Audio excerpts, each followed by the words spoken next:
and nurture and move towards the people that move towards us, and talk to the next person, really, if we feel that we can add value or get value from somebody that's more in line with our goals and needs, especially from a communication standpoint. Absolutely.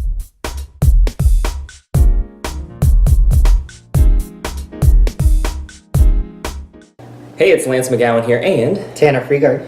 And in this additional part 4 of our little mini-series here that we're doing on kind of like just adding value, storytelling, business partnerships, the question we have is, why do business partnerships fail, right? Why do they go kaputs and not work? And some of the learnings that I have here, mindset plus skill set plus tool set equals success. That's something that I've learned and is really valuable to success. And, Jack Canfield's The Success Principles talks a lot about, ownership and taking responsibility for our own actions, as well as one of the key principles and starting point to that. And then I did meet with a kind of like a business lawyer. Oh goodness, it was at least a couple years ago. But he said one of the mistakes that businesses make is that they don't have a business prenup or contract up front, especially when there's transactions and money involved. And he says, and in that, there also needs to be some clause to buy the person out, which is typically not there as well, just in case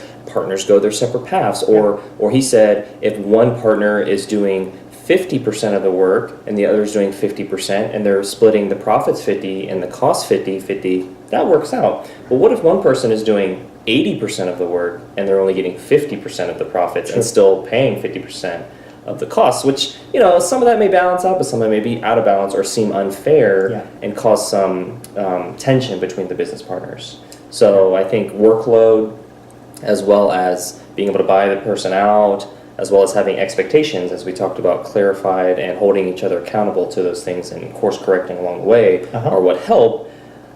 But those are all the potential pitfalls as to why some businesses fail as well. Absolutely. That's one of the things that when I'm talking to people and there are business owners and they're in collaborations with different things, I talk to them because there are certain accounts that they can have where, eventually if something was to happen, whether that be a health reason or a growing apart reason, that there's a way for them to actually buy out their partner, and being able to do those types of things where it's still held both parties accountable as well. I think it all comes back down to communication. You start growing apart. Do you ever realize this in a relationship when you're talking to a girl or or a business partner or whatever it is?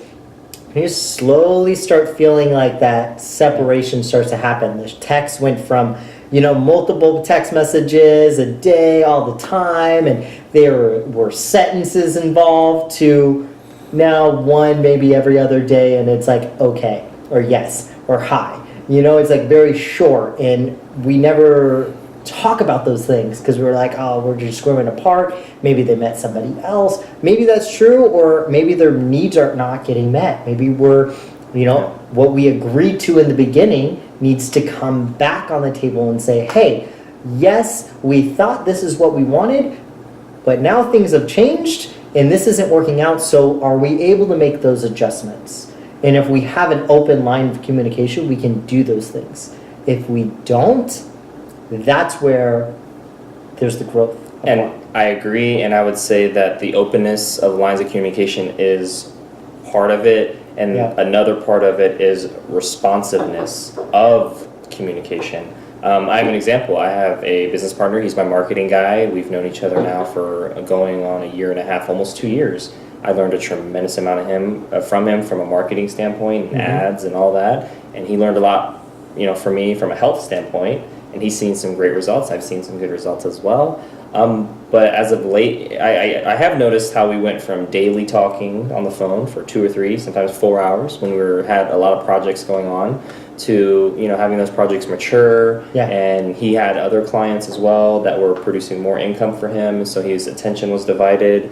And then we went to like once a week, phone calls, and then once every 2 weeks. And then as of late, I sent text because we didn't talk, and then it'd been like 2 or 3 weeks, and then I sent a follow-up text, and I haven't heard from him. And it would be interesting, there's there's some songs out there, and there's a lot of people that talk about people leaving you on read or leaving you on seen, but he left me on delivered.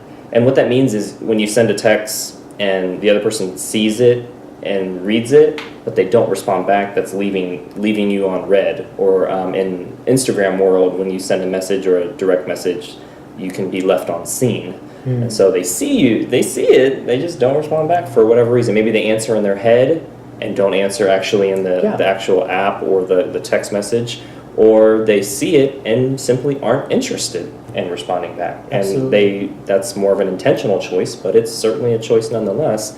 But he left me on delivered on a couple, reach outs that I call it.